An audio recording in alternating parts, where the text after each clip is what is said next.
What is going on, everybody, man? King Recon here for another installment in Yoshi Hiro Togashi's masterpiece. And especially where we are right now, all of us can collectively come together for the Phantom Troupe tards that we are, to appreciate the awesome sauce that we're actually getting here, man. From what I can see here from the first page here on Viz, we're going to be continuing this flashback of legend, which makes me so happy, man. I want to apologize for last week, even though I already let y'all know after the last Hunter x Hunter stream that it was going to be very difficult to get videos out at the end of last week. It was going to be such a packed week that I was like, you know what? I already know how this is going to go, so I'll let my One Piece subscribers and my Hunter x Hunter subscribers know that there probably might not be much content, right? So much so that I recorded a Bleach video earlier on in the week to put up on Thanksgiving Day, and I wasn't able to get it up until Saturday. That's just how insane it was last week. Just a collective whole bunch of things. Of course, it being Thanksgiving in of itself, with family, and then having finals and Nano, and it was insane. But that's no excuse. I apologize for not being here for the Hunter x Hunter greatness. Trust me, if I could have been, I would have been. So that's why I'm here right now. I've got some time to record the chapter 396 reaction to the Succession War greatness, man. Unfortunately, I won't be able to do this live, obviously, because One Piece spoilers are out. And when One Piece spoilers are out, you already know I'm not going to take the risk, at least for now. At least until I know that I have a system in place where mods can be on at a certain time and I'll be good to go, right? And especially with the way the Hunter x Hunter streams go, I would prefer to have like the least limitations possible, considering how awesome our discussions get. I really love getting the community aspect of these discussions going, especially for, like I said, for something like Hunter x Hunter. So because of that, I was like, you know what, I'll just do this on my own and I'll be back to stream later on this week. I'm not sure when the stream will be, whether it'll be on Friday night or on Sunday. Obviously the past few have been on Sunday, but just keep an eye out this entire weekend. Make sure to have notifications on if you do want to be a part of the Hunter x Hunter streams. But without further ado, yo, finally, I was saying it all weekend. I was like, yo, the first opportunity I get after Bleach to record anything, it's gonna be Hunter x Hunter. So here we are, y'all, with chapter 396, Founding, Part 2. So I know this thing is almost dead, but who cares? Who cares? I will have the greatness revive it. We're going to have a special screening for our regular assembly. Please join us, everyone. Welcome, have a snack. And here we get to see the massive establishment behind them, the one we saw in the most previous chapter. Have as many as you want. And here we see Crollo with the rest of the children. Hey Crollo, I hear you're making good use of my video. I'm really pumped up today for after the showing. So Uvo himself shows up here. Hey yo, Crollo. So here's Sphinx. If you still have the energy after Uvo's done with you, we should play soccer. Not soccer? Yo, with the way the World Cup is going right now, son. Yo, World Cup 2022, legitimately one of the most entertaining events that I have experienced, for sporting events that I have experienced in recent memory. It's just every game has been a banger. It's crazy. Even teams that I'm not invested in, because let's just say if they don't have a player that I'm particularly interested in watching, all of the games have like this level of importance, and it's insane. It's insane. I know, obviously, every World Cup is like that, but this one in particular has just been so crazy with the upsets, how close every game has been. It's been a special one. So if you're also watching the World Cup this year, it's been insane. It's been absolutely insane. I can only imagine how much more insane it's going to get when we get into the knockout round and stuff. So, but anyways, Sphinx, obviously, Togashi's watching the World Cup as well. He's saying, "Yo, we should play soccer." Crowley looks over. What is that for me? Help us hand out the snacks. Why me? I love how Sphinx. Hey, if you haven't gotten a snack yet, take one. And he's like, you know what? Hey, he looks at her eyes like, oh, okay, I'll do it. And right here we get to see that even from a very young age, Sphinx was the type of person that if somebody gave him the puppy eyes, somebody gives Sphinx the puppy eyes, like, all right, I got you. So he's weak. He's weak to that. Phaeton, I believe that is Phaeton, right? Rocking the fro back here. Hey, if you Thanks is kind of hard, so it'll be fine. I'll take care of Uvo too. Okay, you're everyone's little brother, while littlest still has to protect you. That's normally how it works, though, man. You know, I speak from experience as the oldest in my family. That's normally how it works. You know, you always try to be the one being protective for everyone else and whatnot, but sometimes they're the ones to protect you. Now, that's how it should be, Crollo. I knew you bring flowers to the church.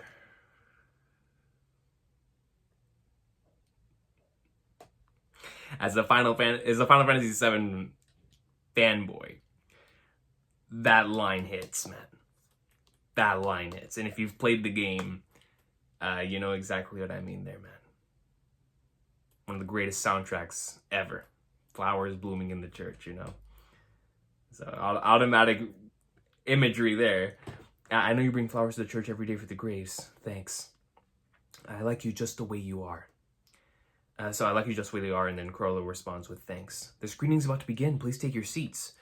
So here they have this thing in front of them, and I'm going to assume this is what Crollo and them have been working on in terms of like dubbing over the Go-Go Power Rangers and what have you. So here they come out. Huh? Hey, is that Mighty Swoopin' Power Cleaners? Let's get sweepin'. Oh wow, it's the Power Cleaners. That's awesome. They call it Tokyo Land even though it's in Chiba. The lines are long, but maybe we should take a day and all go. Oh, wait, are they speaking in our language? Is it being broadcast here? No way, someone else is talking. This is so cool.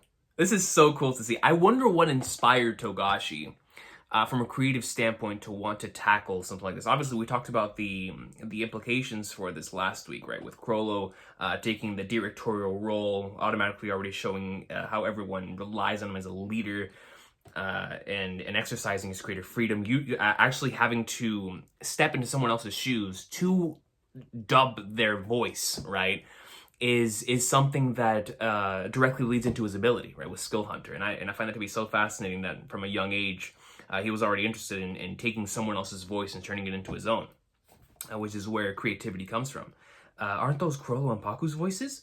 I was wondering what they've been sneaking around for. This must have been why. Will you stop making moves on guys I have eyes on? You did a 180 when you find out his income. I'm trying to be the shy one. And you see everyone's having laughing, having a good time. And that's the thing about dubs like this, bro. Like dubs, whenever you're able to take, you know, the source material and twist it in a different way. It's the magic of those adaptations they're different from the source material. Obviously, especially for me, right? If I'm looking like Bleach right now, that's coming out this season. If Bleach were to have like I don't know, man, like an 80s adaptation in this day and age, I'd be heated. I'm like, nah, man, this deserves better. You know what I mean? But there was a magic to those, you know, where they not only maintained the heart of the original series, but they also had like a different type of vibe to them. Like my greatest example of that is Takeuchi with Togashi's wife with Sailor Moon. Like, obviously, the dick dub has its faults, obviously, right? Many different things cut out, censored, whatever the case may be. But it definitely had a charm to it, man. That was just so key, and you know, the source material is so fantastic that it was going to shine through regardless. And Toei Animation did a fantastic job with the original anime adaptation of it. But the one that we got on Toonami is special, and I'm not just saying that as someone who. Maybe I am just saying it as someone who had that as you know, from a nostalgia standpoint, but that's all we had. And I think Togashi, what he's diving into here are like those types of cartoons, and how special they are to kids, bro. Like all we want is, especially as children, is to be entertained, have a good laugh, see something really cool on the screen. It's like we don't care how we get it. We don't know the original source, you know. We just want to see what it is, and he's exploring that childlike innocence, and love for this type of stuff here. Oh good, they're all laughing. Dubbing it was a great idea. You guys practiced so much to get the timing right. You were more amazing, Crollo. You used different voices for all the guys. I bet nobody noticed. And that's the thing. That's what makes it so cool to me, right? Like now we're already seeing where the skill hunter ability comes from. And because it's not easy, you know, changing your voice for several different characters. Trust me, I know, man. There's no sound, and we get to see big, ginormous robot there in the background. So the sound has been wiped out from this particular section. The video stopped.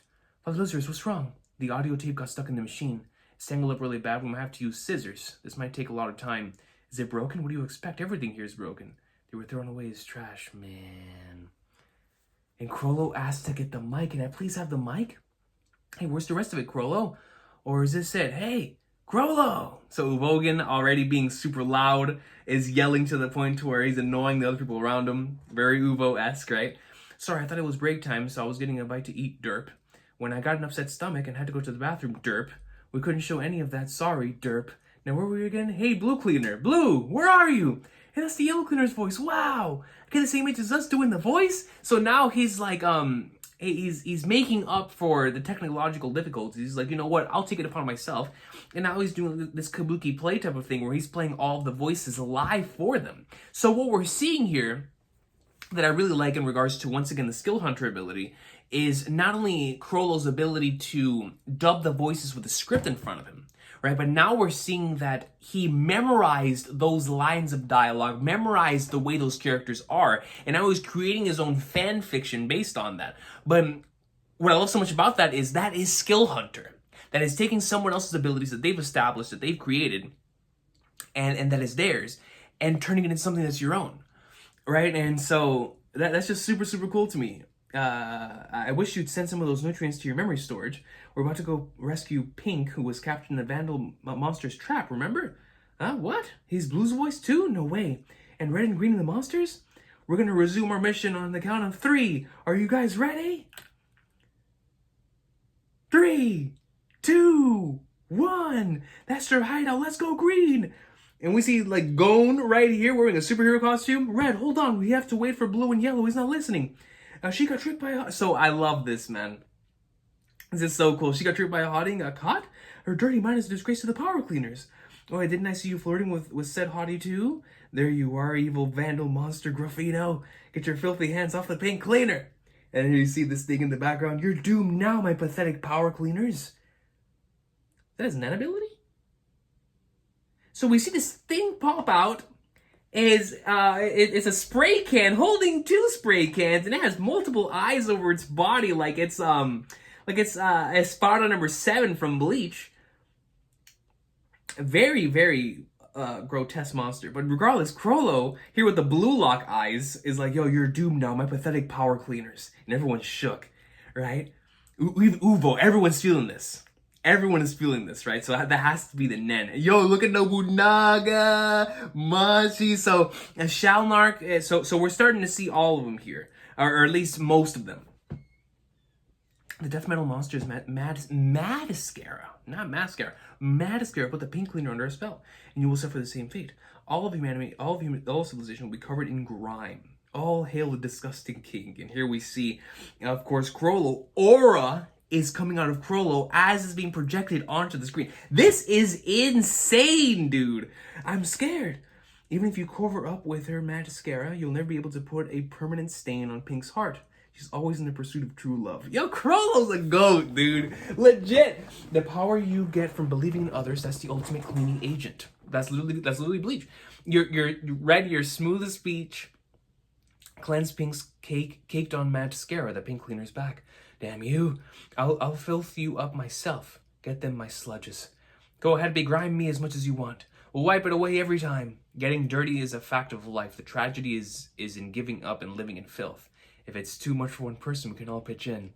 And I love how it's just different versions of Crollo each and every time. Eating by yourself can sate your hunger, but coming together to enjoy a meal is the best. Isn't that what this is all about, derp? If we work together, we can clean anything. Even all the hard-to-reach places. I really love this, dude. It's reaching into not only the childlike imagination that I'm sure all of us had, right? For especially in moments like these, where the world is your playground, and you can become multiple different characters. You know, that's another reason why I've always loved writing is the opportunity to be able to step into multiple different characters' shoes and do exactly what Crollo is doing right here, except through a written form. And so, but once again, just going back to his ability in Skill Hunter, I'm impressed in Togashi's. And how Togashi's managed to tie that together with this as a part of his backstory. By our cleaning powers combined, clean sweep, there they turn into the go Power Rangers. There we see Gone, I can't help but thinking that guy right there is going. Everyone loved it. You were amazing. So you have everybody doing. You have some people doing the poses. People are clapping. We love to see it, man. Everyone loved it. You were amazing. You might have brought about a watershed moment for Meteor City. I couldn't have done it without these three. And here we see the Phantom Troupe. Here's Uvo. Chrollo, you don't have to do this. It's okay. I need to. I did take the video without asking. So here we see the girl going over to Uvo. Chrollo, you really are amazing. I have a better opinion of you now. I dubbed you. Dude. So goes over straight to Uvo and is like, yo, I dubbed you. Like, come on now, Chief. Everyone smiles at that. Chrollo, yes? The video has more episodes on it, right? Yeah, it only had 8 episodes, though. Let me do the voice of the next monster. Now Uvo wants to be a part of the Go-Go Power Rangers, man. I'll be green. I'll be yellow. I'm blue. So, my boys, the goats, the Phantom Troupe, their origin story came from wanting to be the Power Rangers, man. I'm the genius scientist in the love triangle with purple and pink. Who said that? Shalmark? I can be the disgusting king. Machi? I'm not doing this. Machi's like, yo, F y'all. Y'all can don't do whatever y'all want. I ain't doing none. I ain't doing none of that. Chrollo, more than any other punch I've ever taken, what you did today rocked me the most. Dude, that's a line of dialogue that hits, man. The goats, bro, and they shake hands. We look over, we get to see the time has passed. They've dubbed the voices. Aw, that's so cool, bro. So they turned it more into live performances after that, and there was a magic to it. And we get to see them here in the background at doing the poses as they're recording scripts in their hands. Nah, this is peak fiction, bro. No. Why not everyone wants to be the princess? You do it then. If I want to be a bad guy. Is that Machi saying that? That's gotta be the cutest thing ever. Machi's like, yo, I don't want to be no dang princess, bro. I want to be the goat. I'm trying to be someone goated. Oh, why not a bad guy? I guess the next one will be the disgusting queen. But the queen is actually purple twin soldier, so it should be a dual role for Shayla. Yo, Shayla, man. Orange doesn't have many lines in this one, so Sarasa could do it.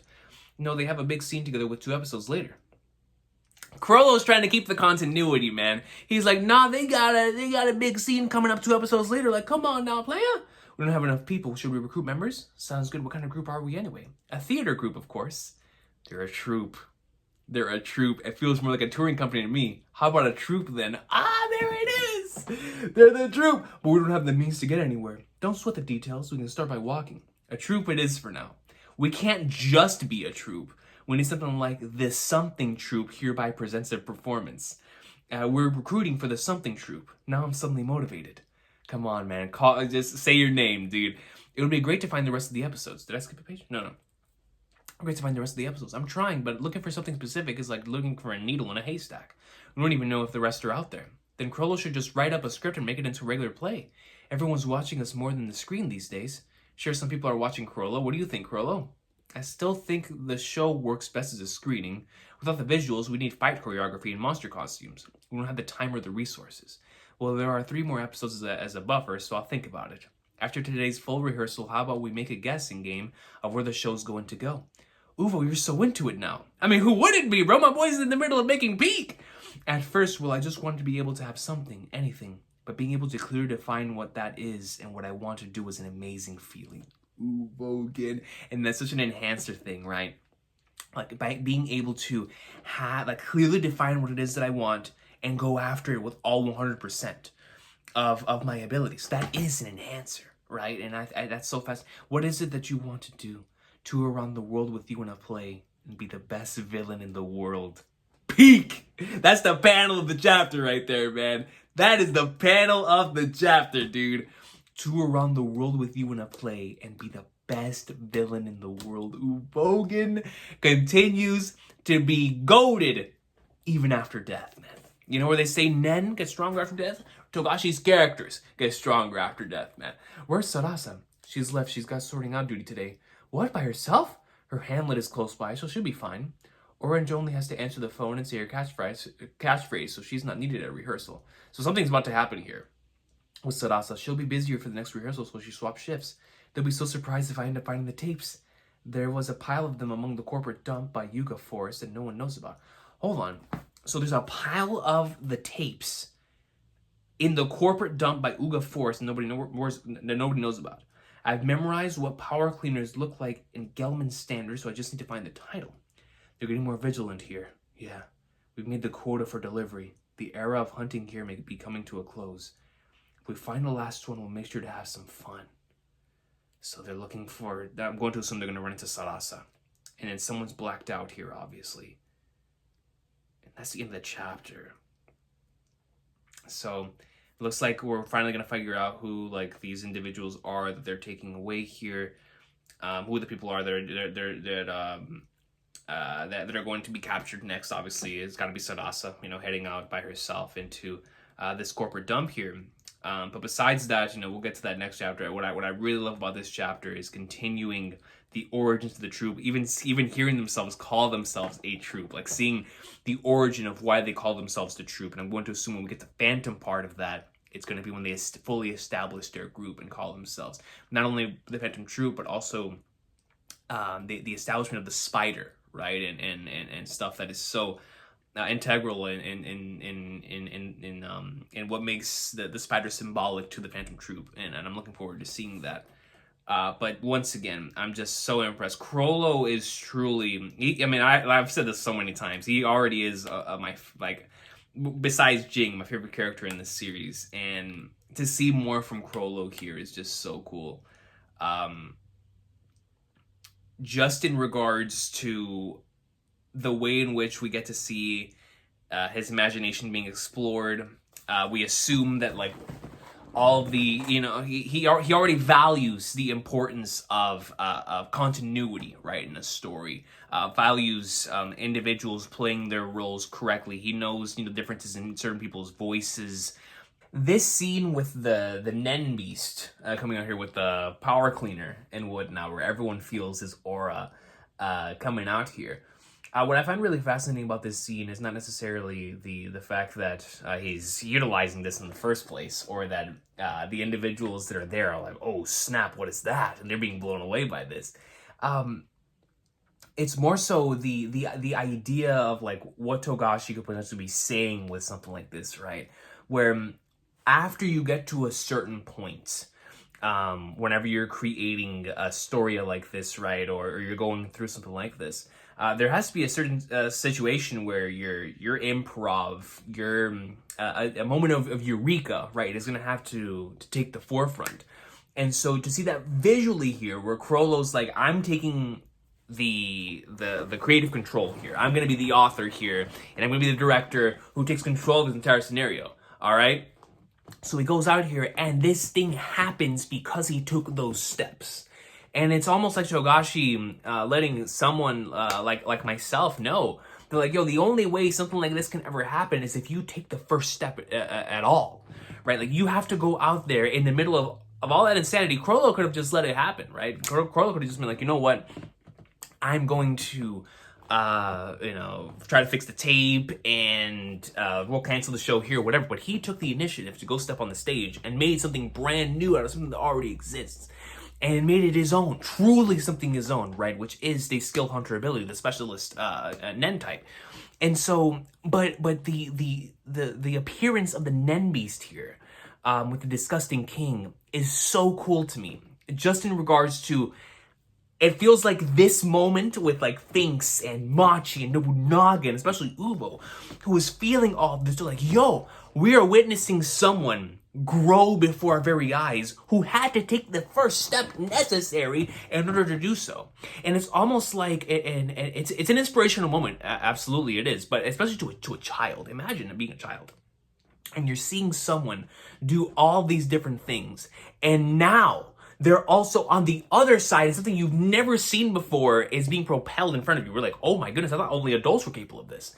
Or I thought this was only for like superheroes or something. You're seeing someone do this. It's like, how could you not want to follow said individual? You know what I mean? And it's in that type of way that we're starting to see like Chrollo's charisma come out, who he actually is as an individual come out. And he has that Shonen Jump MC type of energy to him, to where people just want to follow him. And I've always felt that way about the Phantom Troupe in regards to, and Chrollo as a character. They've always felt like a JRPG party in a video game, or a Shonen Jump main cast. That they've always had that vibe. They care about each other so much, man. Like, I always compared their dynamic to like that of the Straw Hats, to where I imagine if one of the Straw Hats were to die, Luffy's doing Requiem for them too. You know what I mean? Like, you know, I know it's completely serious, completely different tones, but that's the way I would see it, right? And so it's like they love each other. They care about each other so much. But in Crollo's case, it's so interesting to me to see a character like this being explored in this type of way. Just knowing my background in growing up with my own VCRs and having to make my own stories, because I just had the same VCRs, the same games. I didn't have a memory card, so it was always the same stuff over and over and over again. Eventually, I started making my own stories based on that, right? So I get it. I know where Crollo's coming from here, because that's honestly how it is that creativity is like born, right? From re-experiencing, connecting one of your inspirations to your other inspiration, bringing that together. But what Crollo's doing here, and what Togashi is exploring through Crollo, is like the childlike imagination that can come of that, right? Like where you're voicing these several different characters, where you're not limited by what everyone else believes you could be limited by, right? Like in regards to a normal individual, be like, oh, I can't play all these different voices, right? There's no way I can get that deep. Crollo's like, yo, I can get deep, I can get high pitched. I'm playing all of these different voices because I have to. It's something that I want to do. And something will be made of this. And so when they're seeing it happen before their eyes, it's like, even though they know the individual who is doing it, right? Like now they're seeing Crollo visibly dub the voices. Where before the magic would be like, oh, like this person's voicing this, this person's voicing this. They're just the characters. Especially when you're a kid and you're seeing the Power Rangers, you think those Power Rangers are real. So it's like the fact that the curtain was pulled and Crollo still kept them in the illusion of being immersed. It's like, dude, that to me is so goat. It is so goated, because it goes to show that their live performance carries the same weight as the recorded film, and it's so cool. It's so cool, man. And I love what Togashi's exploring here with the Phantom Troupe. Honestly, I already thought the Phantom Troupe was like my favorite group. This is just solidifying it, man. I love what he's exploring here. Just truly. From a creative standpoint, from a storytelling standpoint, and then of course in terms of just straight up abilities and making sense for each individual character. I love what Uvogen said later on this chapter. Really, that was just beautiful. I want to read that line again. And also by our cleaning powers combined, the clean sweep and stuff, just super cool. Uvogen being like, yo, what you did today rocked me the most, more than any punch ever could. But this right here is beautiful, man. I love this line. At first, well, I just wanted to be able to have something, anything. But being able to clearly define what that is and what I want to do was an amazing feeling. What is it that you want to do?